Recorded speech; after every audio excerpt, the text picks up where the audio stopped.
Hello बच्चों, welcome to JEEPG series. मैं Akash from Learnohub, a free learning platform जहां पर आप सीख सकते हो physics, chemistry, maths, biology absolutely for free only at learnohub.com।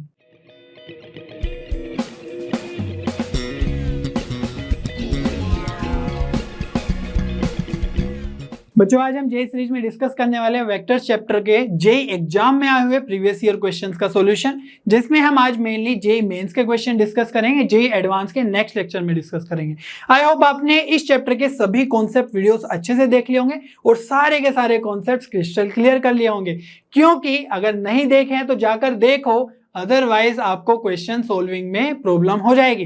ठीक है, तो आज हम मेनली एप्लीकेशन करना सीखेंगे उन क्वेश्चंस का, जेई एग्जाम में जो क्वेश्चन पूछे जाते हैं कि कैसे हम उन कॉन्सेप्ट्स को यूज कर सकते हैं। Are you ready? चलिए स्टार्ट करते हैं।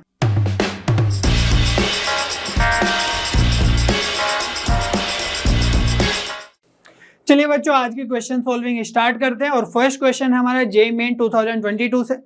बोला गया है कि भाई ए वेक्टर है हमारे पास और एक बी वेक्टर है जहां पर अल्फा इज ग्रेटर देन 0। तो यहां पर अल्फा अल्फा है ना, ए और बी वेक्टर्स के अंदर गिवन है।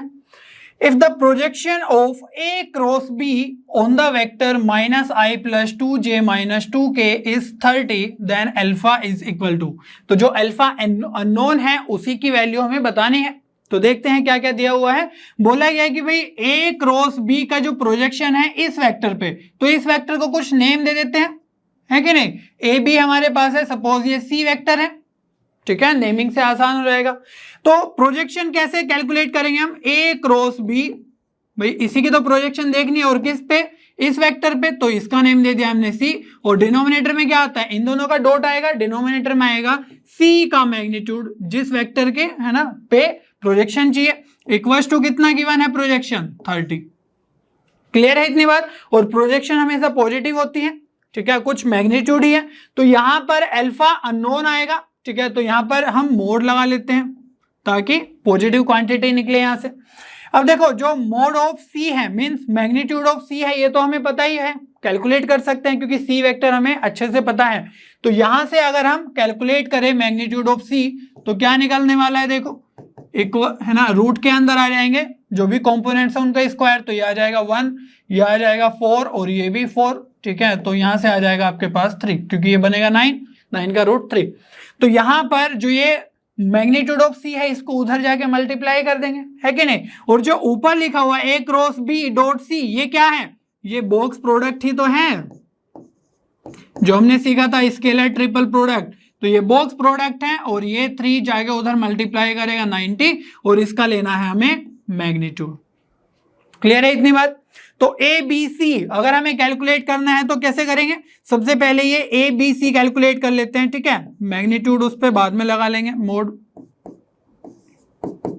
तो यहां पर अब हमारे पास ए है, ए का जो कंपोनेंट्स है वो क्या होगा? अल्फा 1 -1 ना। बॉक्स प्रोडक्ट में क्या करना है? सिंपली डिटरमिनेंट में पुट कर देना है उनके कंपोनेंट्स। तो यहां पर आ जाएगा 2 1 और माइनस अल्फा, और यहां से आ जाएगा -1 2 और -2। ठीक है, बस इसको कैलकुलेट कर लो आप। तो यहां पर सिंपल ओपन करना है, तो अल्फा फर्स्ट रो के अलोंग में कर रहा हूं, तो यहां से आ जाएगा -2 और +2 अल्फा, है कि नहीं। -1 और यहां से आ जाएगा -4 माइनस अल्फा, और लास्ट में -1 यहां पे आ जाएगा 4 और -1 और -1 बीच में होता है, तो ये यहां पर -5। ठीक है, इनफैक्ट +5 हो जाएगा। तो इसको थोड़ा सा और एक्सपेंड कर लेते हैं। अल्फा अंदर मल्टीप्लाई होगा तो 2 अल्फा स्क्वायर, ठीक है, और -2 के साथ होगा तो -2 अल्फा। यहां से अल्फा क्या आएगा?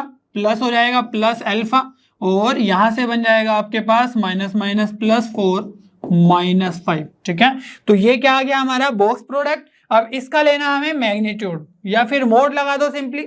ठीक है, तो यहां से क्या बन जाएगा? देखो, 2 अल्फा स्क्वायर माइनस अल्फा -1, और इसका आ जाएगा मोड इक्वल टू कितना गिवन है? 30। तो यहां से हमारे पास 2 वैल्यूज जनरेट होगी, एक तो प्लस साइन के साथ, एक माइनस साइन के साथ, है ना। इनफैक्ट ये क्या है? 90 होगा, है ना, 3 से भी मल्टीप्लाई किया था ना, तो ये आपका आ जाएगा 90 इक्वल्स टू में। तो यहां पर 2 वैल्यू जनरेट होगी, 2 अल्फा स्क्वायर माइनस अल्फा -1, और ये होगा प्लस साइन के साथ, है ना, एक वैल्यू, और जो दूसरी वैल्यू होगी वो होगी 2 alpha square minus alpha minus 1 minus 90, ठीक है, क्योंकि मोड लगा हुआ है, क्योंकि प्रोजेक्शन हमेशा पॉजिटिव, ठीक है।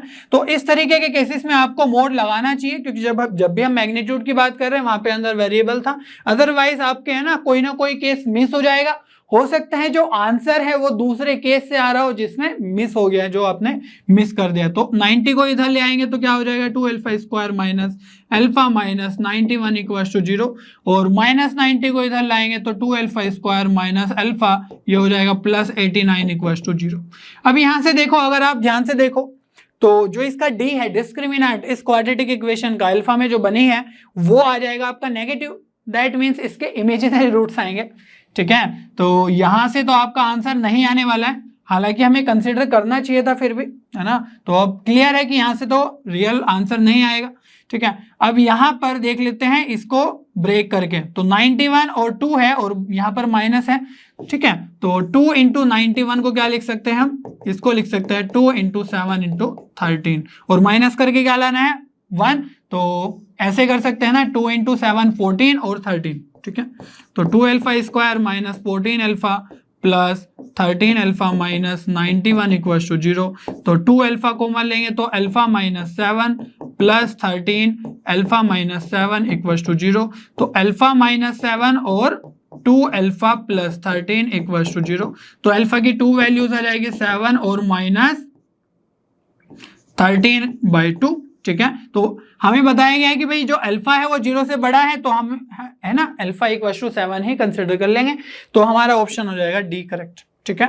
तो बहुत ज्यादा कुछ नहीं था, बस आपको बेसिक जो आइडियाज थे प्रोजेक्शन के वो यूज करने हैं, फिर यहां से हमने बॉक्स प्रोडक्ट सोल्व कर लिया वो यूज करना है, ठीक है। आप अलग से भी कर सकते थे कि भाई ए क्रॉस बी अलग से कर लो, फिर सी के साथ उसका डॉट ले लो, तो 2 स्टेप में होता वो, है ना। तो मैंने जल्दी करने के लिए ये, और केस मिस ना हो इसलिए, है ना, प्रॉपर जगह पर मोड लगाकर चलते रहें, अदरवाइज जेईई मेंस में या जेईई एडवांस में आपको फंसा लिया जाएगा, ठीक है, कुछ केसेस अगर आप मिस करोगे तो। आगे बढ़ते हैं, और यहां पर दिया हुआ है 2021 का क्वेश्चन, ठीक है। Let X vector be a vector in the plane containing vectors, एक तो ए वेक्टर है और एक दूसरा बी वेक्टर है, ठीक है। तो जो एक्स वेक्टर है वो ए और बी से जो प्लेन बना है दो वेक्टर से उसी प्लेन में है, ओके।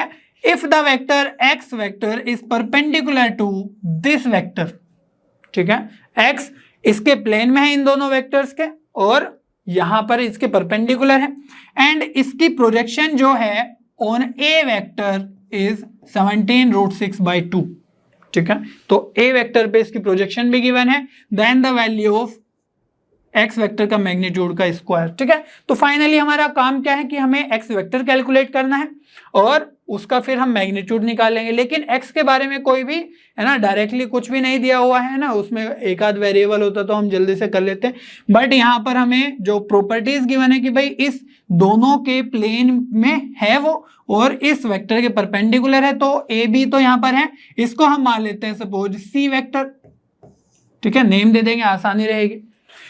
तो अब थोड़ा ध्यान से देखो, इस तरह का क्वेश्चन हमने कराया है ना वेक्टर ट्रिपल प्रोडक्ट में, जो आपका थ्योरी सेशन था, तो वहां पर हमने बताया था कि अगर कोई वेक्टर, है ना, दो वेक्टर्स के प्लेन में है और तीसरे के परपेंडिकुलर जो गिवन है, तो उस वेक्टर को हम कैसे लिख सकते हैं, एक्स वेक्टर इक्वल्स टू वो क्या होगा ए क्रॉस बी, है ना, इनके प्लेन में है वो, और जिसके परपेंडिकुलर है उसके उससे भी क्रॉस ले तो सी वेक्टर के परपेंडिकुलर है, ठीक है। तो अगर आपको याद होगा ए क्रॉस बी क्रॉस सी क्या हुआ करता था, ठीक है, तो वहां से आता है हमारा कि भाई हम इस तरीके से लिख सकते हैं, जिसके प्लेन में हो और फिर जिसके परपेंडिकुलर हो उसको बाहर क्रॉस के साथ, और हमें मैग्नीट्यूड नहीं पता, ये तो डायरेक्शन देता है फाइनली, है ना, कुछ मैग्नीट्यूड भी आएगा, बट टू बी सर्टेन हम क्या करेंगे, हम एक लैम्डा यूज कर लेंगे और इस लैम्डा की वैल्यू कैलकुलेट कर लेंगे थ्रू सम प्रॉपर्टीज, जो भी आगे कंडीशन है प्रोजेक्शन वाली, ठीक है। तो यहां से दो तरीके हैं, आप तो एक तो ये काम करो कि ए क्रॉस बी कर लो, ठीक है, इनका आसान है करना, फिर उसके साथ इस सी वेक्टर का क्रॉस ले लो, ठीक है, वहां से हमारे पास लैम्डा में एक एक्स वेक्टर आ जाएगा। या फिर दूसरा तरीका है इसको स्प्लिट करके कर लो, जो प्रॉपर्टीज बताई थी हमने, बी वेक्टर को लिखेंगे फिर ए डॉट सी वो सब, है ना। तो यहाँ पे मैं अभी जो करने वाला हूँ वो करने वाला हूँ कि भाई ए क्रॉस बी कर लेता हूँ और बाद में इसके साथ सी भी कर लूंगा क्रॉस, ठीक है। तो ये है आई जे के और यहाँ पर ए क्रॉस बी क्या होगा 2 - 1 1, इनके कंपोनेंट्स लिखेंगे हम। और यहाँ पर जो बी वेक्टर है वो है ना +1 2 और -1। यहां से देखो क्या आ जाएगा, आई कैप लगाना ना भूले। तो यहां पर आई कैप के साथ आ जाएगा हमारे पास 1 और -2, तो ये आ जाएगा -1 माइनस जे, है ना। जे के साथ क्या आ जाएगा -2 और -1, तो ये आ जाएगा -3। और के कैप के साथ क्या आ जाएगा, देखो ये आ जाएगा आपका 2 2 4 और ये 1 5, ठीक है। अभी जो आया हमारा ए क्रॉस बी, इसके साथ हम सी का भी ले लेंगे क्रॉस, तो ये हो जाएगा ए क्रॉस बी, है ना, इसके साथ सी का क्रॉस। दैट मीन्स सिंपली आपको इनके कंपोनेंट्स लिख देने हैं, है ना। क्रॉस निकालने का बहुत ही आसान तरीका है ये। तो यहां से आपको डिटर्मिनेंट सोल्व करना आने चाहिए अच्छे से।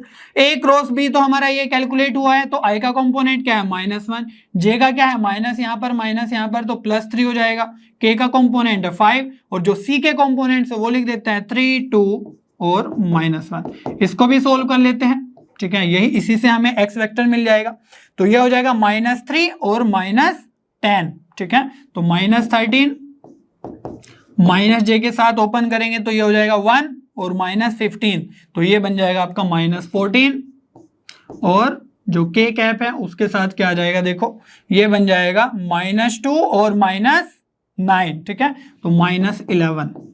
तो ये आ गया है हमारा ए क्रॉस बी क्रॉस सी। लेकिन हमें क्या चाहिए, एक्स वेक्टर चाहिए और वहां पर लैम्डा भी है, ठीक है। तो इसको मैं सबसे पहले लिख लेता हूं अलग से। एक्स वेक्टर आपका हो जाएगा, लैम्डा भी बाहर ही रखो और यहां से ये सब लिख दो -13 आई कैप और +14 जे कैप और लास्ट में है -11 के कैप, ठीक है। तो ये आ गया आपका एक्स वेक्टर, बट यहां पर लैम्डा अभी भी नहीं पता है हमें। तो उसके लिए हम करेंगे कि भाई जो प्रोजेक्शन दिया हुआ है ना एक्स वेक्टर का ऑन ए वेक्टर, है ना, तो x डॉट ए कर लेंगे, डिनोमिनेटर में आ जाएगा ए वेक्टर का मैग्नीट्यूड इक्वल्स टू कितना गिवन है 17√6/2। तो ए वेक्टर का मैग्नीट्यूड आप, है ना, यहां से निकाल सकते हो, यहां से ए वेक्टर है तो 2 का स्क्वायर 4 1, है ना, 5 और 1 6, तो इसका तो वैल्यू आ गया √6, तो √6 उधर जाके मल्टीप्लाई कर देंगे, है ना। और x डॉट ए, तो x के साथ a का डॉट भी ले लेते हैं लगे हाथों यहीं पर, तो ये आ जाएगा लैम्डा -13 का होगा तो -36, ठीक है। और यहां पर आ जाएगा -14 और माइनस के साथ होगा तो -11। तो यहां पर x डॉट ए आ जाएगा आपके पास लैम्डा, ये हो जाएगा -13 टू -26 और है ना, माइनस के साथ होगा -14 और -11, ठीक है। इक्वल्स टू में रूट ए, है ना, सॉरी मैग्नीट्यूड ऑफ ए मैंने बताया √6 उधर मल्टीप्लाई कर देंगे तो 17 √6 और √6, ठीक है। √6 यहां से गया उधर और 2, तो ये बन जाएगा √6 6 बन जाएगा और 6 को 2 से डिवाइड करेंगे 3 बचेगा, तो ये आ जाएगा फाइनली 51। और इधर पे क्या बन रहा है, देखो यहाँ पर अंदर, तो यहाँ पर बन रहा है लैम्डा और इसको ऐड करोगे तो -51 इक्वल्स टू 51, तो हमारा जो लैम्डा है वो क्या आ गया -1, ठीक है। अब लैम्डा भी कैलकुलेट हो गया तो एक्स वेक्टर आ गया हमारा फाइनली। अब एक्स वेक्टर लैम्डा की जगह -1 पुट करके क्या बनेगा 13i -14j और +11k, ठीक है। एक्स वेक्टर आ गया, बस इसका अब क्या करना है, मैग्नीट्यूड का स्क्वायर करना है। तो सिंपली आपके पास रूट भी लगाने की जरूरत नहीं है, तो 13 का स्क्वायर हो जाएगा 169 + 196 और +121, ठीक है। तो इनमें बहुत ज्यादा कुछ नहीं था, इसको सिंपली ऐड करना है, तो यह आ जाएगा आपका 6 8 और 4, तो 486 आपका फाइनल आंसर हो जाएगा, ठीक है। तो ये भी थोड़ा सा तो आसान ही था, बस आपको जो बेसिक आइडियाज हैं उनको लेके चलना है, ठीक है। यहां पर हमने क्या सीखा कि भाई कोई भी एक्स वेक्टर है दो प्लेन में, ठीक है, तो उस वेक्टर को, और साथ ही साथ ये भी इंफॉर्मेशन है कि उसके परपेंडिकुलर है तो हम इस तरीके से लिख सकते हैं a cross b cross c, ठीक है। और बाहर लैम्डा लगा दो ताकि हमें मैग्नीट्यूड का भी अंदाजा रहे, तो यहाँ पर लैम्डा -1 आ गया, ठीक है। अब इस तरह के क्वेश्चन हमने करे हैं, ठीक है। अगर आपको ये चीज लिखने में दिक्कत हो रही है तो वहां पर देखो आप जाके वेक्टर ट्रिपल प्रोडक्ट वाले कॉन्सेप्ट वीडियो में आज बहुत अच्छे से क्लियर किया है, ठीक है। चलिए फिर आगे बढ़ते हैं, नेक्स्ट क्वेश्चन देखते हैं। और यहां पर भी न्यूमेरिकल वैल्यू आंसर है हमारे पास, ए वेक्टर दिया हुआ है, बी वेक्टर दिया हुआ है और बोला गया है कि area of the parallelogram whose adjacent sides are represented by the vectors A and B. तो जो ये ए और बी वेक्टर है वो पैरेललोग्राम के साइड्स है, एडजेसेंट साइड्स, ठीक है। और बोला गया है कि जो उनका एरिया है ऑफ पैरेललोग्राम वो है हमारा 8√3 स्क्वायर यूनिट्स, ठीक है। तो ए डॉट बी बताना है, तो डॉट प्रोडक्ट तो बहुत ही ज्यादा आसान है करना, है कि नहीं। ए डॉट बी, इनका डॉट लेना है तो बस कंपोनेंट्स का मल्टीप्लाई कर दो आप सिंपली, ये आ जाएगा 3, यहां से आ जाएगा माइनस अल्फा स्क्वायर और फिर आ जाएगा 3, तो यहां से आ जाएगा 6 माइनस अल्फा स्क्वायर। बस हमें यहां पर अल्फा की वैल्यू कैलकुलेट करनी है और अल्फा की वैल्यू अगर पुट कर दी तो हमारा आंसर आ जाएगा। बस हमारा क्या टारगेट होना चाहिए कि अल्फा की वैल्यू हम फाइनली किसी तरीके से कैलकुलेट कर ले, ठीक है। तो एरिया ऑफ पैरेललोग्राम हमें गिवन है, जिसकी जो एडजेसेंट साइड्स है वो यही है, तो एरिया ऑफ पैरेललोग्राम हम कैसे लिखते हैं, ए क्रॉस बी, ठीक है, क्योंकि हमें पता है कि क्रॉस प्रोडक्ट हमें एरिया ऑफ पैरेललोग्राम ही देता है। तो इसका मोड लेंगे क्योंकि हमें मैग्नीट्यूड चाहिए उसका बस, तो 8√3 हमारा आ जाएगा, ठीक है। अब यहां से ए क्रॉस बी पहले कैलकुलेट कर लेते हैं, ठीक है। तो वो आसान तरीका है जो हमने अभी तक ए क्रॉस बी, बी क्रॉस सी ये सब किया ही है ना। तो उनके बस कंपोनेंट्स आप पुट कर दो, तो ए क्रॉस बी यहां से आ जाएगा आपका 1 अल्फा और 3, और यहां से आ जाएगा 3 माइनस अल्फा और 1। तो यहां पर अगर ए क्रॉस बी कैलकुलेट करोगे आप फाइनली, तो ये आ जाएगा आई कैप के साथ कितना, अल्फा और प्लस 3 अल्फा, ठीक है, माइनस जे के साथ आएगा, एक्सपेंड करोगे तो ये बन जाएगा 1 माइनस 3, तो -8, और प्लस के साथ कैप के साथ ये आ जाएगा आपके पास माइनस अल्फा और माइनस 3 अल्फा, तो -4 अल्फा, ठीक है। तो यहां से आ गया 4 अल्फा आई कैप प्लस 8 जे, और यहां से आ जाएगा आपके पास -4 अल्फा और के कैप, ठीक है। अब इसका जो मैग्नीट्यूड है वो हमारा इक्वल है 8√3 के इक्वल, है ना। तो दोनों साइड अगर हम स्क्वायर कर दें तो जो भी यहां से इसका मोड आएगा, मॉडुलस आएगा, उसका स्क्वायर अगर हम कर दे तो, और इधर भी स्क्वायर कर देंगे तो क्या बन जाएगा, 4 अल्फा का स्क्वायर, ठीक है, प्लस 8 का स्क्वायर, और ये भी हो जाएगा क्या, -4 अल्फा का स्क्वायर, और रूट लगाने के बजाय हम यहां पर भी स्क्वायर लगा रहे हैं ना, स्क्वायर कर दे दोनों साइड, तो यहां पर आ जाएगा आपका 8 8 जा 64 एंड मल्टीप्लाई में 3, है ना, इसका भी स्क्वायर होगा √3 का। तो यहां पर आपको फाइनली बस इनको ऐड कर देना है, 4 का स्क्वायर, 4 अल्फा का स्क्वायर 16 अल्फा, ये भी 16 अल्फा, तो ये हो जाएगा 32 अल्फा का स्क्वायर, और ये हमारे पास 64, और ये भी है 64 इंटू 3, ठीक है। तो 32 से दोनों साइड डिवाइड कर दो, ठीक है, तो ये बन जाएगा अल्फा स्क्वायर, ये बन जाएगा 2, और ये बन जाएगा, यहां से 2 बचेगा, ये 3, तो ये बन जाएगा 6, तो अल्फा स्क्वायर की फाइनली हमारी वैल्यू आ गई 4, ठीक है। और यहां पर बस अल्फा स्क्वायर की वैल्यू पुट कर दो, तो 6 माइनस 4 आ जाएगा आपका 2, क्लियर है। तो यहां पर भी आपका आंसर आ जाने वाला है 2। तो ये तो बहुत ही आसान क्वेश्चन था, बहुत ज्यादा कुछ नहीं था इसमें, ठीक है। बस जेई के नाम से डर जाते हैं बच्चे। तो यहाँ पर क्या करना है, जो बेसिक आइडियाज थे हमें पता होना चाहिए, एरिया ऑफ पैरेललोग्राम हमारा ए क्रॉस बी मीन सिर्फ प्रोडक्ट ही हमें कैलकुलेट करना है, क्रॉस प्रोडक्ट, और वहां से बस इन दोनों का स्क्वायर कर दो, ठीक है, और ये कैलकुलेट करके, और ए डॉट बी तो सबको आता ही है, ठीक है। चलिए फिर आगे बढ़ते हैं, नेक्स्ट क्वेश्चन देखते हैं। बोला गया है कि भाई ए वेक्टर है और बी वेक्टर है, ठीक है, नॉन जीरो वेक्टर्स हैं परपेंडिकुलर टू ईच अदर, ठीक है, और ऐसा भी है कि उन दोनों का मैग्नीट्यूड भी इक्वल है, ए और बी परपेंडिकुलर है और दोनों का मैग्नीट्यूड इक्वल है। और बोला गया है ए क्रॉस बी का अगर मॉडुलस ए वेक्टर के मॉडुलस के इक्वल हो, मोड के इक्वल हो, है ना, मैग्नीट्यूड के इक्वल हो, then the angle between the vectors, और इस वेक्टर और इस वेक्टर के बीच का एंगल क्या होगा, क्योंकि इसको कैलकुलेट करके भी एक वेक्टर ही जनरेट होने वाला है, ठीक है। यहां पर ए वेक्टर बी वेक्टर, ये क्रॉस है, क्रॉस भी वेक्टर ही देगा, तो ये वेक्टर और इस वेक्टर में क्या एंगल होगा उसको फाइंड आउट करना है। बट सबसे पहले ए और बी के बारे में थोड़ा और इंफॉर्मेशन जान लेते हैं। ये तो हमें पता है कि भाई उनका मैग्नीट्यूड इक्वल है और वो दोनों परपेंडिकुलर भी है, ठीक है। तो यहां से देखो परपेंडिकुलर है, दैट मींस ए और बी का जो बीच का वेक्टर है वो कितना हो गया, 90 डिग्री। तो ए क्रॉस बी का मोड अगर हम देखें तो वो क्या बनता है, ए का मैग्नीट्यूड, बी का मैग्नीट्यूड और साइन 90 होगा, क्योंकि दिया हुआ है कि वे दोनों परपेंडिकुलर वेक्टर्स है, तो 90 डिग्री इक्वल्स टू में है मोड ऑफ ए। ठीक है, तो ए से ए कैंसिल, और साइन 90 कितना हो गया हमारा 1 होता है, तो जो बी का मैग्नीट्यूड है वो कितना आ गया 1। ठीक है, अब हमें बताया कि भाई b का मैग्नीट्यूड 1 है और दिया हुआ था कि a का मैग्नीट्यूड b का मैग्नीट्यूड इक्वल है। दैट मीन्स हम लिख सकते हैं कि भाई a का और b का मैग्नीट्यूड इक्वल है, विच इज इक्वल टू 1। ठीक है, और जो बेस्ट इंफॉर्मेशन है वो हमें ऑलरेडी गिवन है, परपेंडिकुलर है, तो हम किस तरीके से लिख सकते हैं, हम एज्यूम कर सकते हैं जो हमारी कंडीशन को फुलफिल कर रहा है उस तरीके से कि भाई जो a वेक्टर है वो है हमारा i कैप और जो b वेक्टर है वो है हमारा सपोज j कैप। ठीक है, क्यों? क्योंकि उनका मैग्नीट्यूड 1 है, यहां पर i और j का मैग्नीट्यूड 1 होता है क्या? यस, ये भी यूनिट वेक्टर्स है। और दूसरी बात क्या है कि वो दोनों परपेंडिकुलर है, गिवन है एग्जाम है ना क्वेश्चन में, तो यहां पर i और j के बीच का जो एंगल होता है वो तो परपेंडिकुलर मींस 90 डिग्री रहता ही है।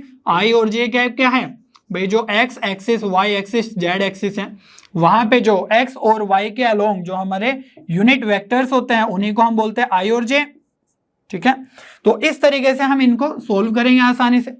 अब ये इंफॉर्मेशन हमें पता चल गई, हमने एज्यूम कर लिया इस तरीके से क्योंकि बिल्कुल सेट बैठ रहा है, तो यहां पर हमें इनके और इनके बीच का एंगल फाइंड आउट करना है। ठीक है, अब ये जो a वेक्टर है वो तो i कैप ही है, लेकिन जो ये वाला वेक्टर है इसको थोड़ा सा कैलकुलेट कर लेते, तो a वेक्टर क्या हो गया i cap plus b vector क्या हो गया j कैप प्लस ये क्या है i cap cross j cap. तो i क्रॉस j अगर आप देखते हो तो मैंने बताया था मेथड कैसे आसानी से हम देख सकते हैं, तो राइट हैंडेड है ना कोऑर्डिनेट सिस्टम के अकॉर्डिंग i क्रॉस j आ जाएगा आपका k कैप। ठीक है, तो आपको इस वेक्टर में और यहां से आ जाएगा आपके पास i कैप, तो i कैप में और इस वेक्टर में आपको सिंपली थीटा निकालना है।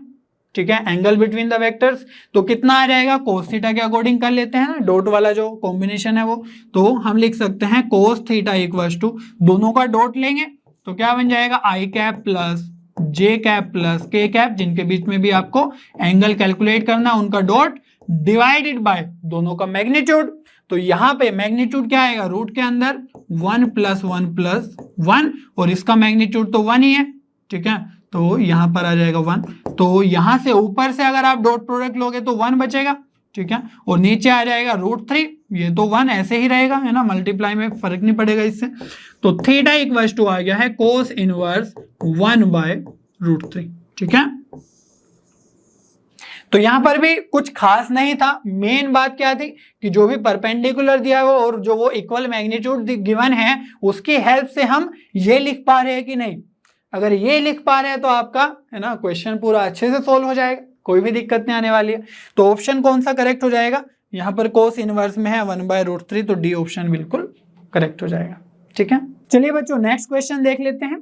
2021 में पूछा गया है, let a vector b vector and c vector be 3 vectors such that a vector equals to b cross c if magnitude of the vectors a vector b vector and c vector are √2 1 एंड 2 respectively. तो a vector का magnitude कितना है √2, b vector का magnitude है 1 और c vector का magnitude है 2। ठीक है, और बोला गया है कि जो एंगल है बिटवीन b एंड c वो है थीटा, और थीटा है हमारा फर्स्ट क्वाड्रेंट के अंदर, तो जो भी थीटा आएगा वो फर्स्ट क्वाड्रेंट में होना चाहिए, तो हमें 1 + tan थीटा की वैल्यू फाइंड आउट करनी है। ठीक है, तो यहां से जो इंफॉर्मेशन है वो ये है हमारे पास, इसी से स्टार्ट करते हैं अपना क्वेश्चन। तो a vector equals to b cross c, तो इसको आप स्प्लिट करके लिख सकते हो कि नहीं, यहां पर हमारे पास आ जाएगा ये है ना, जो मिडिल में है उसको लिखेंगे सबसे पहले, मैंने बताया था अच्छे से, और जो बाकी है उनका डॉट ले लेंगे तो b डॉट c। ठीक है, इसको तो यहां पर लिखा, और जो बाकी है उनका डॉट माइनस जो ब्रैकेट के अंदर अलग से है ना, दूसरा वेक्टर c वेक्टर बचा हुआ है, और फिर जो बाकी है उनका डॉट, तो b डॉट b हो जाएगा हमारे पास। तो यहां से देखो अब हमें b डॉट c कितना होगा ये पता करना है, तो अलग से तो b और c नहीं दिए हुए हैं ताकि कंपोनेंट वाइज हम डॉट प्रोडक्ट कर लें उनका, तो यहां पर हम मैग्नीट्यूड की हेल्प लेंगे। तो b डॉट c अगर हम कैलकुलेट करने की कोशिश करें तो हमें पता है कि उनका जो मैग्नीट्यूड है उनका मल्टीप्लीकेशन और जो उनके बीच का थीटा होता है उसका कोस से मल्टीप्लाई करना है, तो उनके बीच का थीटा हमें गिवन है ना, एंगल गिवन है, तो ये आ जाएगा कोस थीटा। बी का मैग्नीट्यूड कितना है मैंने यहीं पे बताया 1, और सी का मैग्नीट्यूड है 2 और कोस थीटा, तो बी डॉट सी आ गया आपका 2 कोस थीटा। ठीक है, तो इसको हम यहां पर पुट कर देंगे 2 कोस थीटा, और ये आ जाएगा B vector minus B dot B means B vector के मैग्नीट्यूड का स्क्वायर, और बी वेक्टर का मैग्नीट्यूड कितना है 1, उसका स्क्वायर भी 1 ही होगा, तो ये आ जाएगा सिंपली आपके पास सी वेक्टर। अब देखो हमारे पास ए वेक्टर आ गया है ना in terms of b and c, और यहां पर हमारे पास थीटा भी है। ठीक है, और कोई इंफॉर्मेशन तो अलग से है नहीं, इसी से हमें कैलकुलेट करना होगा ये थीटा। तो यहां पर हम क्या करेंगे भाई, जो वेक्टर है इसको हम ऐसे लिख सकते हैं, दैट मीन्स दोनों साइड का जो मैग्नीट्यूड होगा वो भी इक्वल होगा, तो दोनों का मैग्नीट्यूड ले लेंगे और उनका स्क्वायर कर देंगे। ठीक है, तो इसके मैग्नीट्यूड का स्क्वायर क्या होगा, यहां पर आपको करना है, आपको याद होगा 2 कोस थीटा इसका स्क्वायर और बी के मैग्नीट्यूड का स्क्वायर माइनस इनफैक्ट प्लस होगा। ठीक है, दोनों साइड मैग्नीट्यूड का स्क्वायर कर रहे हैं और माइनस है बीच में, तो माइनस 2 के साथ आएगा ये 2 कोस थीटा है ना, इसका बी और डॉट सी, याद होगा इस तरीके से हमने लिखाया था फॉर्मूला। ठीक है, तो मान लो ए वेक्टर माइनस बी वेक्टर है, तो ए के मैग्नीट्यूड का स्क्वायर बी वेक्टर के मैग्नीट्यूड का स्क्वायर माइनस 2 है ना, ए और बी कोस थीटा, या ए डॉट भी लिख दो। ठीक है, तो अब इसको थोड़ा सा और फर्दर सॉल्व कर लेते हैं। ए के मैग्नीट्यूड का स्क्वायर, ए का मैग्नीट्यूड है 2, तो उसका स्क्वायर है ना √2 है, तो उसका स्क्वायर हो जाएगा 2। यहां पर आपके पास बी का जो मैग्नीट्यूड है वो कितना है 1, तो यहां पर हो जाएगा आपके पास 4 कोस स्क्वायर थीटा, और यहां से क्या कितना आ जाएगा, सी का मैग्नीट्यूड है 2, तो ये हो जाएगा 4 है ना, उसका स्क्वायर लेना है, माइनस 2 के साथ 2 कोस थीटा है, और बी डॉट सी तो हमें बताया ऑलरेडी वो भी 2 कोस थीटा है, तो ये हो जाएगा आपके पास है ना, इस 2 को भी अगर छुपा ले 2 कोस थीटा तो 4 कोस स्क्वायर थीटा, और ये 2 है तो ये हो जाएगा -8 कोस स्क्वायर थीटा। ठीक है, और इधर 2 है, तो देखो ये बन जाएगा 4 square theta minus 8 square theta बन जाएगा -4 स्क्वायर थीटा, जिसको हम इधर ले आएंगे प्लस बन जाएगा, इक्वल्स टू में 2 उधर जाके माइनस, तो ये बन जाएगा 2। यहां से जो कोस थीटा है वो कितना आ रहा है देख लो ध्यान से, ये बन जाएगा आपके पास कोस थीटा इक्वल्स टू, इससे पहले तो डिवाइड करेंगे 2/4 हो जाएगा 1/2, और रूट भी लगेगा तो प्लस माइनस 1/√2। ठीक है, लेकिन हमें क्या गिवन था कि जो थीटा है वो 0 से π/2 मीन्स फर्स्ट क्वाड्रेंट में है, दैट मीन्स जो हमारा थीटा है वो कितना हो जाएगा एक्सेप्टेबल है ना, कोस थीटा प्लस 1/√2 होगा, तो थीटा यहां से आ जाएगा आपके पास π/4 या 45 डिग्री, और आपको कैलकुलेट करना है 1 + tan थीटा, तो बस यहां पर आपको करना है 1 + tan π/4 वो भी 1, तो ये आ जाएगा फाइनली आंसर 2। ठीक है, तो ऑप्शन भी आपका करेक्ट हो जाएगा। तो इसमें क्या इंपॉर्टेंट था कि जो भी आपके पास यहां पर आ गया, अब अगर आपको यहां से ये आइडिया नहीं आ रहा है कि इस दोनों साइड के मैग्नीट्यूड का स्क्वायर ले लेते हैं, तो और कोई इंफॉर्मेशन नहीं है जिससे आप थीटा निकाल सको। ठीक है, तो थीटा यहीं पर आकर स्टक हो जाएंगे अगर आपको यहां से यहां तक आइडिया नहीं आ रहा है। तो इस तरह के आइडियाज आपको है ना over the period of time questions practice करके आएंगे। आप डीपीपी कर सकते हो, प्रीवियस ईयर क्वेश्चंस की आपके पास बुक होगी वो कर सकते हो। बच्चों नेक्स्ट क्वेश्चन देख लेते हैं। बोला गया है लेट ए वेक्टर है ना b coplanar with vectors b vector and C vector. यहां पर a vector is perpendicular to d vector and a vector का जो मैग्नीट्यूड है वो कितना है √10 है। Then a possible value of a B c का box product plus a b d plus a c d का बॉक्स प्रोडक्ट। ठीक है, तो सबसे पहले हमें क्या चाहिए, ए वेक्टर चाहिए, तभी तो हम उनका बॉक्स कैलकुलेट कर पाएंगे। तो यहां पर जो इंफॉर्मेशन है हमारे पास कि जो बी और सी के साथ ए वेक्टर है वो कोप्लेनर है, सेम प्लेन में है, और वही ए वेक्टर हमारा डी वेक्टर के परपेंडिकुलर है। तो इस तरह का कॉन्सेप्ट हम ऑलरेडी यूज कर चुके हैं कि हम ए वेक्टर को कैसे लिखेंगे। ठीक है, तो ए वेक्टर को हम लिख सकते हैं जिसके प्लेन में है वो उनका क्रॉस बी क्रॉस सी, और उसका भी क्रॉस किसके साथ लेंगे जिसके वो परपेंडिकुलर है। तो डी के परपेंडिकुलर है ए वेक्टर, ये कर लेंगे। ठीक है, अभी कुछ देर पहले किया था, लैम्डा बाहर लगा लेंगे। ठीक है, तो अब हमें कैलकुलेट करना है सिंपली यहां पर लैम्डा और हमारा ए वेक्टर आ जाएगा। ठीक है, तो सबसे पहले बी क्रॉस सी कैलकुलेट कर लेते हैं। तो बी क्रॉस सी हमारे पास कंपोनेंट फॉर्म में है, तो उसको हम आई जे के की हेल्प से कैलकुलेट कर लेंगे ना डिटर्मिनेंट में। तो ये बन जाएगा आपके पास बी के कंपोनेंट्स क्या है 2 1 1 और सी के कंपोनेंट्स है हमारे पास 1 -1 1। ठीक है, तो कितना आ जाएगा देखो आई कैप के साथ, ये बन जाएगा आपके पास 1 + 1 तो 2 माइनस जे कैप के साथ क्या आएगा 2 - 1 तो ये बन जाएगा 1 और प्लस के कैप के साथ आ जाएगा -2 - 1 -3। ठीक है, अब इसका हमें डी के साथ क्रॉस लेना है, जो बी क्रॉस सी हमारा बना है यहाँ पर, तो बी क्रॉस सी इसका भी हम डी के साथ क्रॉस ले लेंगे। तो ये बन जाएगा आपके पास आई जे और के, और जो बी क्रॉस सी के कंपोनेंट्स है उनको लिख देंगे 2, यहां पर देखो माइनस है तो -1 आएगा और ये -3, और जो डी के कंपोनेंट्स है वो क्या है 3 2 6। ठीक है, तो इसको अगर हम सोल्व करेंगे क्या बनेगा, यहां पर सोल्व कर लेते हैं। ठीक है, तो फाइनली जो ए वेक्टर है बस इसमें लैम्डा की मल्टीप्लाई करके लिखना है, तो मैं फाइनली ए वेक्टर लिख रहा हूं। ठीक है, तो जो ए वेक्टर है हमारे पास लैम्डा के साथ आ जाएगा, कितना आएगा आई कैप के साथ, ये देखो -6 और ये हो जाएगा +6, तो आई कैप के साथ तो 0 ही हो जाने वाला है। जे कैप के साथ कितना बनेगा, ये बनेगा 2 6 12 और ये +9, तो ये बन जाएगा आपके पास है ना 21 जे कैप, और के कैप के साथ कितना बनेगा देखो 2 2 4 और +3 7, तो ये आ जाएगा आपके पास 7K। ठीक है, और एक बात और है कि जो जे कैप के साथ है वो नेगेटिव आता है ना जब एक्सपेंड करते हैं, जैसे यहाँ पर माइनस था तो यहाँ पर भी आपके पास -21 जे बन जाएगा।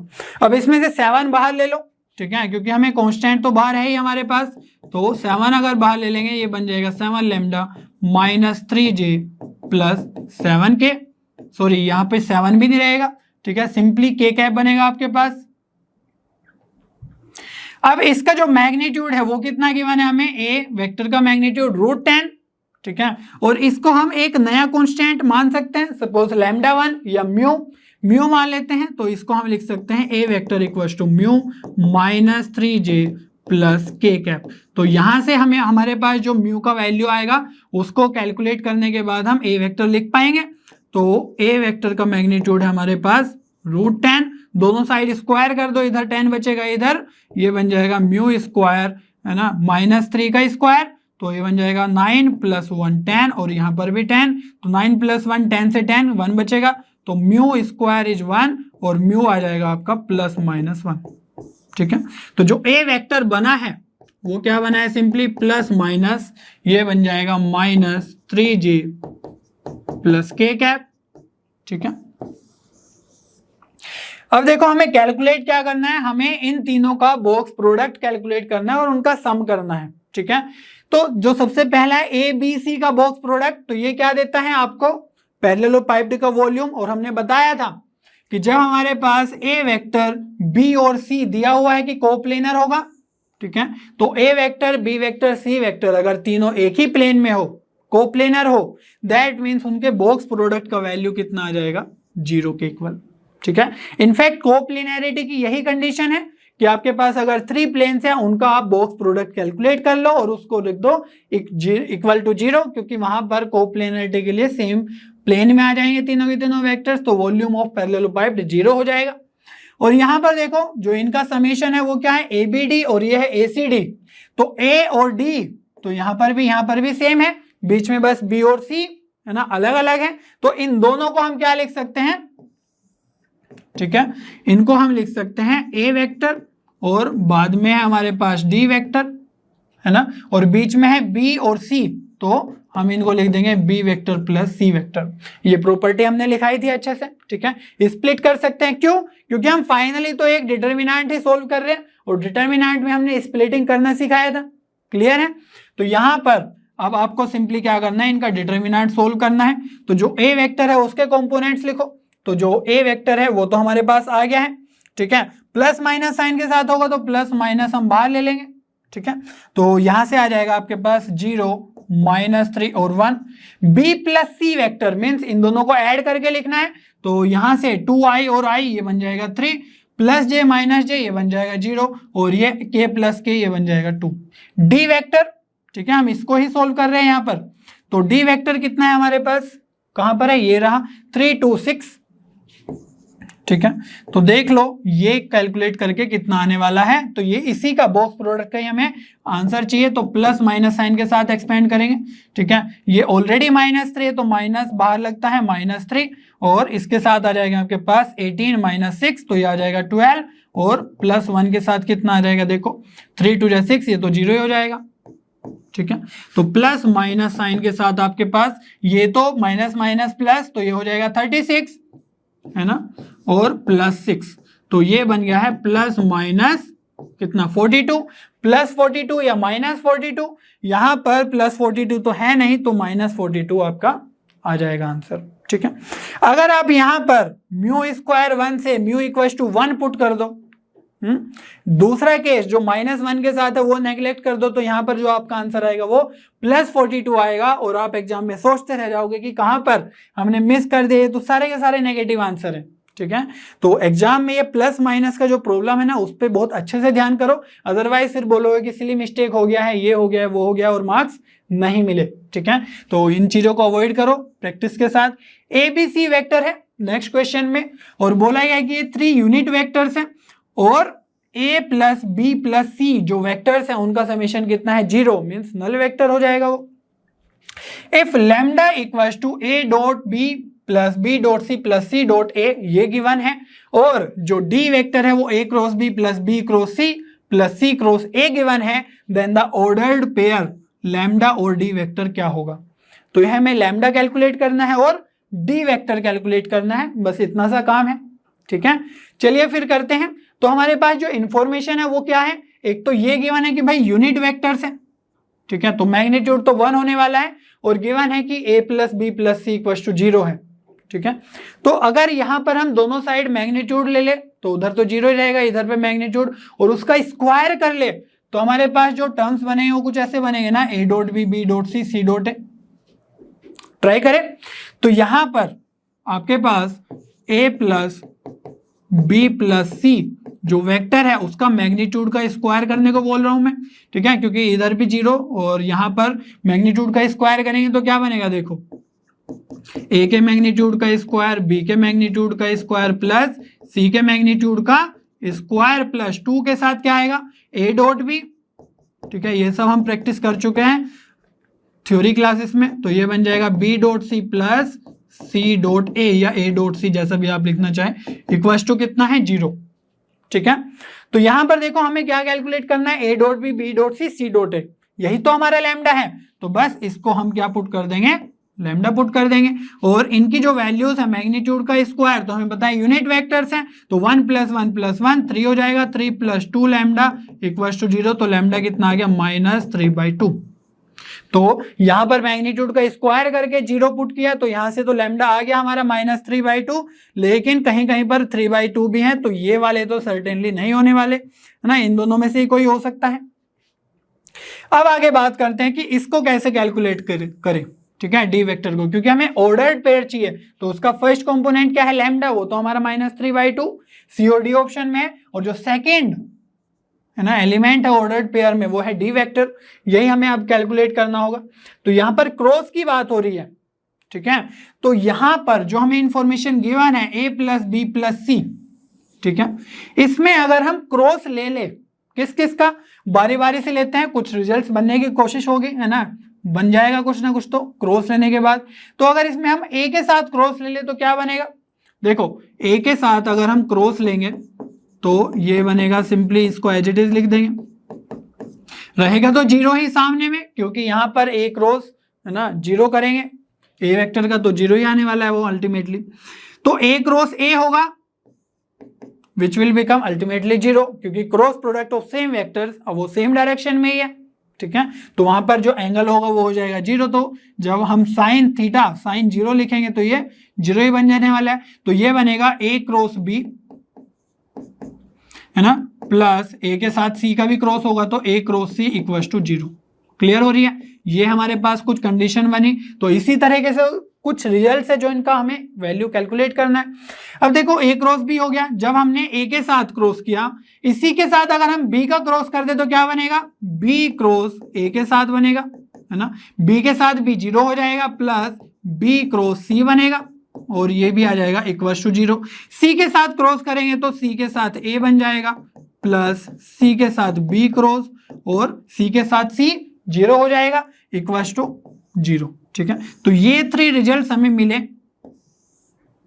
तो डायरेक्टली नहीं दिए थे क्वेश्चन में, बट हम कुछ ना कुछ है ना लगा के जुगाड़ निकाल सकते हैं ये सब वैल्यूज। इसी की हेल्प से हमने लैम्डा कैलकुलेट किया मैग्नीट्यूड का स्क्वायर करके, और यहीं से क्रॉस करके हमने कुछ कुछ रिजल्ट्स कैलकुलेट कर लिए। अब जो ये डी वेक्टर है इसको भी हम कैलकुलेट कर लेंगे। ठीक है, तो देखने की कोशिश करते हैं। अब यहां पर देखो ए क्रॉस बी है, तो हमारे आंसर में भी ए क्रॉस बी है, तो इसको हम एज इट इज रहने देते हैं। ठीक है, अगर ये वाला ऑप्शन मैच नहीं हुआ तो फिर सी क्रॉस बी के लिए सोचेंगे। ठीक है, तो ए क्रॉस बी को तो हमने रहने दिया, बट जो हमारा बी क्रॉस सी है इसको भी हमें ए क्रॉस बी में चेंज करना होगा, क्योंकि सारा का सारा जो ऐड करने के बाद ए क्रॉस बी में ही बन रहा है आंसर। तो जो बी क्रॉस सी है उसको हम क्या लिख सकते हैं, देखो बी क्रॉस सी यहां पर है। ठीक है, तो यहां से अगर हम बी क्रॉस सी कैलकुलेट करना चाहे तो बी क्रॉस ए को उधर ले जाएंगे। ठीक है, और वो बन जाएगा माइनस बी क्रॉस ए। लेकिन हमें किस में चाहिए आंसर, ए क्रॉस बी में। तो हमें पता है कि जब माइनस बी क्रॉस ए है वो किसके इक्वल होगा, वो सिंपली आपके पास बी क्रॉस ए, माइनस लगा हुआ है तो हम उसको है ना सिंपली अगर प्लस के साथ लिखना चाहे तो उनको है ना रिवर्स कर देते हैं, तो ये बन जाएगा फाइनली ए क्रॉस बी। तो ये भी हमारा ए क्रॉस बी आ गया है, बहुत अच्छी बात है। अब हमें क्या करना है, सी क्रॉस ए की है ना उसकी पोजीशन पे कुछ कैलकुलेट करना है। तो सी क्रॉस ए हमारा यहाँ पर है, इनफैक्ट यहाँ पर भी है सी क्रॉस ए, लेकिन यहाँ पर बन रहा है हमारा बी क्रॉस सी। तो हम किस में कन्वर्ट करने की कोशिश कर रहे हैं, ए क्रॉस बी। तो ये रिजल्ट तो हम यूज नहीं कर पाएंगे, तो ये वाला रिजल्ट यूज करेंगे ए क्रॉस सी है ना। लेकिन हमें क्या चाहिए, सी क्रॉस ए चाहिए। तो इसको हम थोड़ा डिफरेंट वे में लिखने की कोशिश करें, इसमें भी वही माइनस करके है ना आगे पीछे कर लेंगे। तो ए क्रॉस बी और सी, ए क्रॉस सी को हम लिख सकते हैं माइनस सी क्रॉस है ना, आगे पीछे कर दिया और साइन है ना अपोजिट लगा दिया नेगेटिव। तो सी क्रॉस ए को और उधर ले जाओगे तो इधर क्या बचेगा, a cross b. That mean c cross a को भी हम ए क्रॉस बी लिख सकते हैं। ठीक है, तो यहां से जो डी वेक्टर आ जाएगा वो देखो सब प्लस साइन के साथ है, तो 3 times of A vector cross B vector बन जाएगा। ठीक है, तो आप इजीली यहां पर सी ऑप्शन करेक्ट कर सकते हो। तो जो भी इंफॉर्मेशन आपके है ना क्वेश्चन में दी हुई है वो हो सकता है कि डायरेक्टली ना दिखे वहां से डाटा, लेकिन आपको थोड़ा थोड़ा है ना कुछ खुद से अप्लाई करके वहां से रिजल्ट निकालने होंगे, जो आपको फाइनली जो रिजल्ट है, जो आंसर है उसको कैलकुलेट करने में हेल्प करेगा। ठीक है, चलिए फिर आगे बढ़ते हैं, नेक्स्ट क्वेश्चन देखते हैं। और यहां पर है हमारे पास ये वाला, volume of the parallelepiped formed by the 3 vectors. ये वेक्टर है जे प्लस लैम्डा के है एंड लैम्डा आई प्लस के है। तो इनका जो वॉल्यूम है वो अगर मिनिमम है, ठीक है, तो लैम्डा की वैल्यू क्या होगी। इन तीनों वेक्टर से हम एक पैरेललोपाइप्ड बना सकते हैं, और वो किसमें बनता है, वो बॉक्स प्रोडक्ट जब हम कैलकुलेट करते हैं उससे बनता है, स्केलर ट्रिपल प्रोडक्ट। तो वहां से हम उस वॉल्यूम को मींस उस स्केलर ट्रिपल प्रोडक्ट को हम मिनिमाइज करने की कोशिश करेंगे, और वहां से जो जिस लैम्डा के लिए वो वॉल्यूम मिनिमम होगा वही लैम्डा हमारा आंसर हो जाएगा, वही पूछा गया है। तो यहां से वॉल्यूम ऑफ पैरेललोपाइप्ड हमारा क्या बनने वाला है, देखो। ठीक है, तो इसका बॉक्स प्रोडक्ट सिंपली कैलकुलेट करना है, तो जो भी वेक्टर्स है उनके कंपोनेंट पुट कर दो। यहाँ पर 1, ये लैम्डा और ये भी 1। यहाँ पर जो दूसरा वेक्टर है आई कैप तो है नहीं है ना उसका कंपोनेंट, तो ये 0, ये बन जाएगा 1 और ये बन जाएगा लैम्डा। और यहाँ पर भी ये लैम्डा और जे के साथ कुछ नहीं है, और यहाँ पर 1। ठीक है, तो जो ये वॉल्यूम ऑफ पैरेललोपाइप्ड आया है वी वॉल्यूम, ठीक है, वही हमारा गिवन था और वो है मिनिमम है। तो इस v को हम मिनिमम करेंगे, पहले देख लेते हैं एक्सपेंड करके क्या बनने वाला है।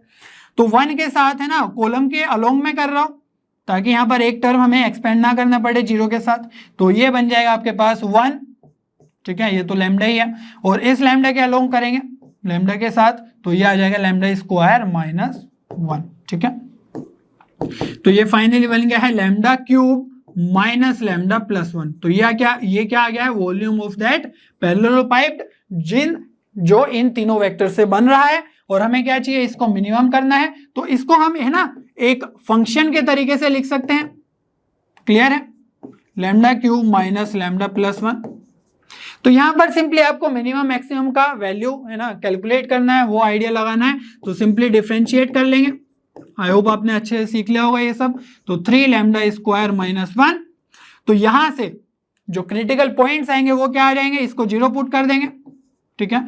तो ये आ जाएंगे आपके पास 3 lambda square minus 1 equal to 0। तो लैम्डा आ जाएगा प्लस माइनस 1/√3। क्लियर है।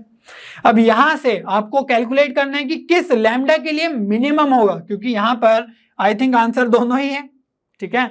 तो हमें इसका डबल डेरिवेटिव भी कैलकुलेट करना होगा। तो डबल डेरिवेटिव कैलकुलेट करेंगे तो 6 लैम्डा आ जाएगा, ठीक है। यहां से एफ डैश लैम्डा से एफ डबल डैश कैलकुलेट करेंगे तो 6 लैम्डा। अब यहां पर क्या पुट करें कि वो हमारा मिनिमम बन जाए। तो अगर हम एफ डबल डैश कैलकुलेट करें प्लस 1/√3 के साथ, तो ये बन जाएगा 6/√3 विच इज ग्रेटर देन 0।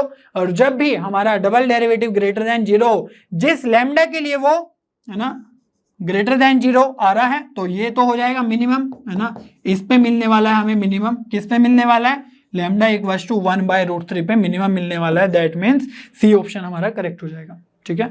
अगर मैक्सिमम की बात कर ली होती तो उस केस में हम है ना यहां पर तो मिनिमम मिलेगा हमें वॉल्यूम, और लैम्डा इक्वल टू -1/√3 पे हमें मैक्सिमम मिलेगा, तो तब हमारा डी वाला ऑप्शन करेक्ट होता, ठीक है। तो इस तरीके से आप इजीली यहां पर देखो, ये तो हमारा वेक्टर्स का इंफॉर्मेशन हो गया और ये वाला इंफॉर्मेशन आपका डिफरेंशियल कैलकुलस का हो गया।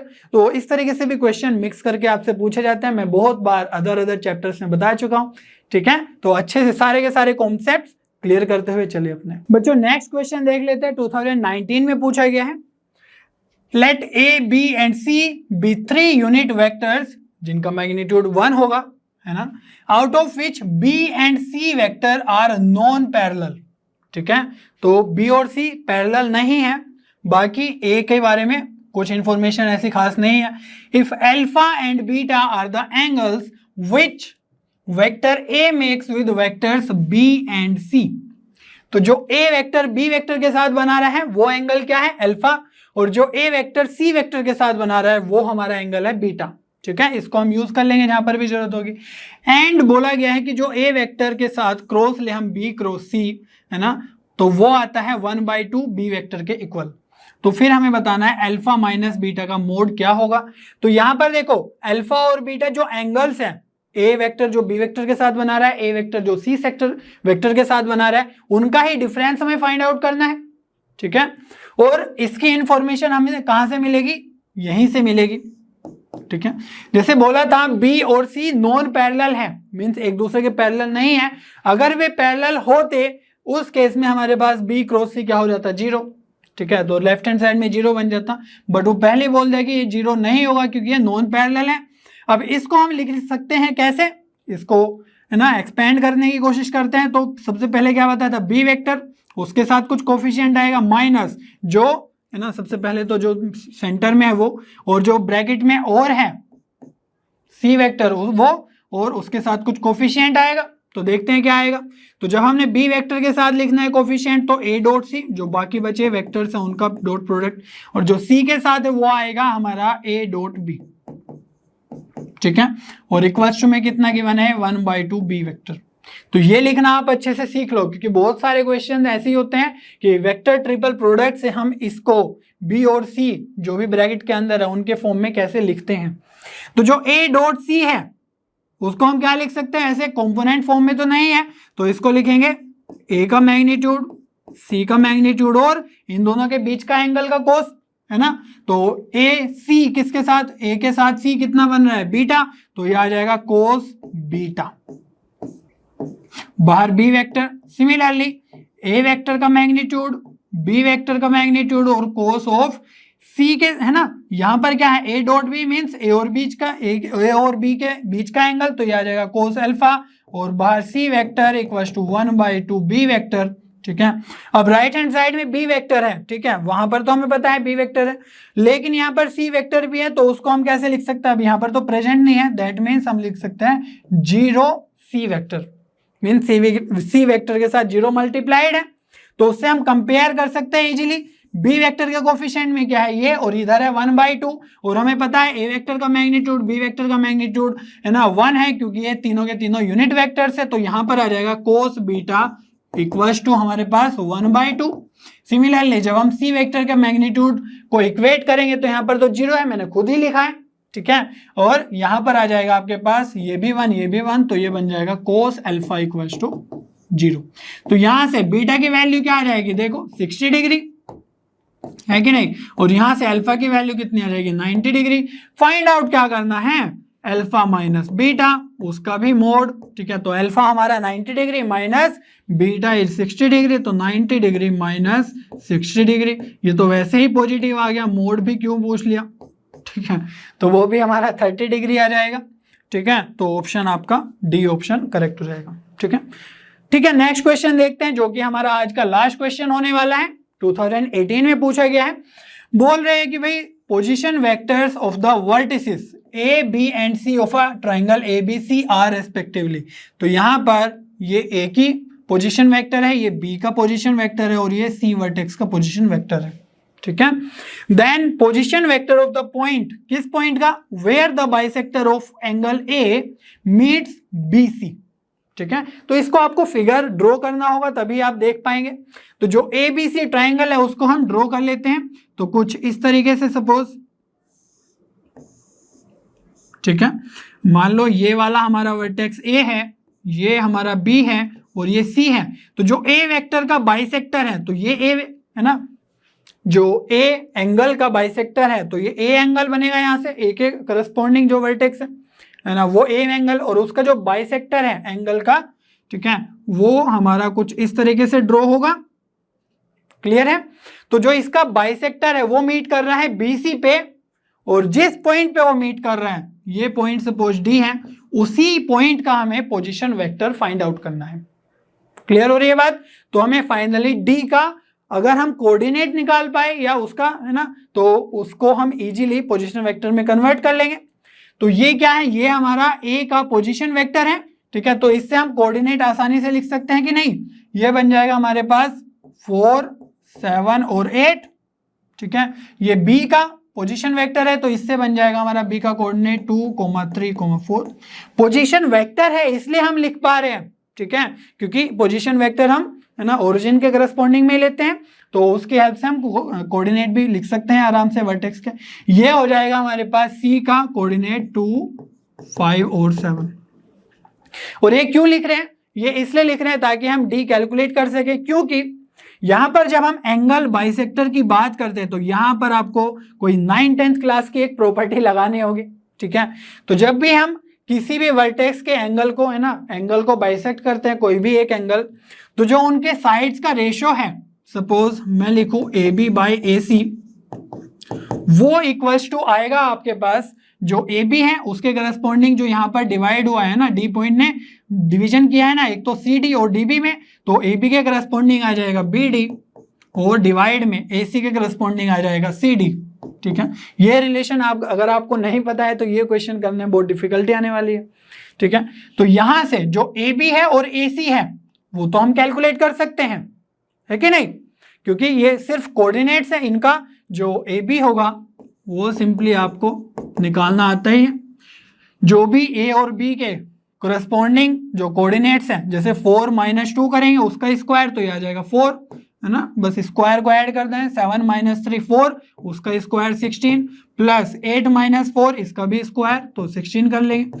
तो यहां से देखो ये कितना हो गया, 32 + 4 36, और रूट है तो ये आ जाएगा 6। तो जो ए बी है वो कितना आ गया 6, और जो हमारा ए सी है वो कितना आ जाएगा, सिमिलरली चेक कर लेंगे इन दोनों के है ना, डिफरेंस का स्क्वायर करके ऐड कर देंगे, तो ये आ जाएगा 2 का स्क्वायर 4, प्लस 7 - 5 2, उसका भी स्क्वायर, तो 4, प्लस 8 - 7 1, तो स्क्वायर करेंगे तो 1 ही रहेगा, तो ये आ जाएगा आपके पास 3। That means a b by a c कितना हो जाएगा, ये हो जाएगा 6/3। दैट मीन्स हम बोल सकते हैं कि जो बी डी है और सी डी है उनका रेशियो आ जाएगा 2/1, ठीक है। या फिर हम ये बोल सकते हैं कि अगर सी डी को हम 1 यूनिट मान ले तो बी डी क्या हो जाएगा 2 CD। That means C D अगर 1 है तो BD कितना हो जाएगा उसका ट्वाइस, दैट मीन्स जो रेशो है वो कितना बन जाएगा 1:2। और रेशो की हेल्प से सेक्शन फॉर्मूला लगा के वेक्टर्स में हम इजीली डी का कोऑर्डिनेट निकाल सकते हैं। बेसिकली ये हमारा थोड़ा कोऑर्डिनेट ज्योमेट्री की तरीके से ही हो गया है, बस यहाँ पर है ना IJK कैप के अकॉर्डिंग है, मीन्स 3D में चल रही है बातें, ठीक है। तो यहाँ पर अगर हमें डी का कोऑर्डिनेट कैलकुलेट करना हो बहुत ही ज्यादा आसान है। फर्स्ट लेक्चर में हमने कुछ इस तरीके के काम किए थे, है ना। तो यहाँ से जो कोऑर्डिनेट आएगा उसको हम कैलकुलेट करेंगे। बस क्या करना है, 2 का हम इस वेक्टर के साथ करेंगे और 1 का हम इसके साथ। तो डी को आप ऐसे भी लिख सकते हो, ठीक है, क्या कि 2 के साथ सी वेक्टर, है ना, मान लो जो सी वेक्टर है उसका पोजीशन वेक्टर सी वेक्टर हो, है ना, सी पॉइंट का, और प्लस में हो जाएगा हमारे पास 1 के साथ बी का पोजीशन वेक्टर, सपोज वो बी वेक्टर मान लो, ठीक है, कुछ इस तरीके से, और डिनोमिनेटर में आ जाएगा 1 + 2 3। तो इस तरीके से भी आप कैलकुलेट कर सकते हो, ठीक है, ये कैलकुलेट करना है सिंपली। अब यहां पर मैं क्या करूंगा, इसका कोऑर्डिनेट निकाल लेता हूं मैं, या फिर यहां से भी कर लो। तो कोऑर्डिनेट क्या आ जाएगा, 2 के साथ 2 की मल्टीप्लाई होगी 4, 1 के साथ 2 की मल्टीप्लाई होगी 6, 6/2 + 1 हो जाएगा 3, ठीक है। 2 के साथ 5 की होगी 10, और ये हो जाएगा 1 के साथ 3, तो ये आ जाएगा आपके पास 13/3, ठीक है। जेड कोऑर्डिनेट के लिए 2 के साथ 7 14, और 1 के साथ 4, तो ये हो जाएगा कितना 18, और 18/3 हो जाएगा जो भी होगा, ठीक है। अब इस डी कोऑर्डिनेट का आपको क्या करना है, सिर्फ पोजीशन वेक्टर लिखना है। मैं इसको थोड़ा सा अच्छे से लिख देता हूं, ठीक है, सेक्शन फॉर्मूला लगाया है, ध्यान रखना है यहां पर। तो यहां से जो OD means position vector of D calculate हो गया आएगा, क्योंकि वही तो हमें चाहिए, position vector of that point जो बाइसेक्टर से मिल रहा है BC पे, तो डी पॉइंट होगा। तो OD means position vector of D ये हो जाएगा, सिंपली इसमें IJK लगा दो और 3 को बाहर ले लो, ठीक है, आसानी से दिख जाएगा हमें फिर आंसर। तो 6 के साथ I कैप, 13 के साथ J कैप, प्लस 18 के साथ K कैप, ठीक है, ये हमारा आ गया है पोजीशन वेक्टर। तो यहां पर ऑप्शन कौन सा करेक्ट हो जाएगा, आई थिंक आपका बी ऑप्शन करेक्ट हो जाएगा, ठीक है। तो इस तरीके से आप कोऑर्डिनेट ज्योमेट्री में भी, है ना, ये वेक्टर्स वाले कॉन्सेप्ट लगा सकते हो। तो जब हम कोऑर्डिनेट ज्योमेट्री में सीखते हैं, 2D में सीखते हैं, बट वेक्टर्स की हेल्प से हम 3D को भी टैकल कर पाते हैं, ठीक है। तो बस इसी के साथ हम आज के क्वेश्चंस रैप अप करते हैं। आई होप आपको सभी क्वेश्चंस बहुत अच्छे से समझ में आए होंगे। नेक्स्ट वीडियो में हम JEE एडवांस के क्वेश्चंस डिस्कस करेंगे। तब तक लर्न हब पे बने रहिए, क्योंकि लर्न हब पे सभी कंटेंट फ्री है पर बेस्ट है।